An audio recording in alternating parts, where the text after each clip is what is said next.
सरायकेला जिले के कांड्रा थाना क्षेत्र अंतर्गत नक्सल प्रभावित हुदू पंचायत के शहर बेरा में बीती रात मामूली कटहल पेड़ विवाद में हत्या किए जाने का मामला प्रकाश में आया है।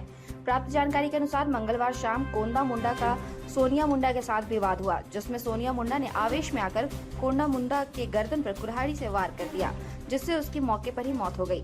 देर रात कांड्रा पुलिस को हत्या की सूचना प्राप्त हुई, जिसके बाद पुलिस ने सैट के जवानों के साथ नक्सल प्रभावित शहर बेरा गाँव पहुँचकर शव को कब्जे में लेकर थाने आई और आगे मामला दर्ज करते हुए अनुसंधान में जुट गई है। प्राप्त जानकारी के अनुसार मृतक कोंदा मुंडा ने अपने घर के पास कटहल का पेड़ लगाया था, जिसमें कटहल तोड़ने को लेकर आरोपी सोनिया मुंडा के साथ विवाद हुआ था। हम लोग तो काम में गए थे, हम लोग कोई नहीं घर में नहीं था। और सोनिया घर में रहता तो हम लोग नहीं घर में नहीं था। टांगी से नहीं झगड़ा था, काली से थोड़ा सा क्या बात हुआ था, इसलिए झगड़ा दिया।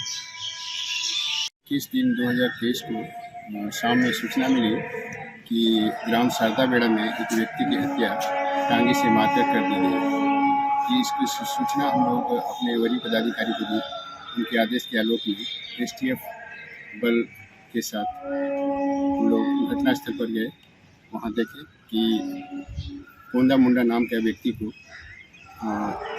बगल के ही उसी ग्राम का एक व्यक्ति ने सानिया मुंडा ने टांगी से मारकर हत्या कर दी। हम लोग डेड बॉडी को ले आए और इस संबंध में कांड दर्ज कर लिया गया है और अनुसंधान किया जा रहा है। अपराधी का गिरफ्तारी का प्रयास किया गया, लेकिन वो जंगल का फायदा उठाकर भाग गया है। हम लोग जल्द प्रयास करेंगे कि वो गिरफ्तार हो।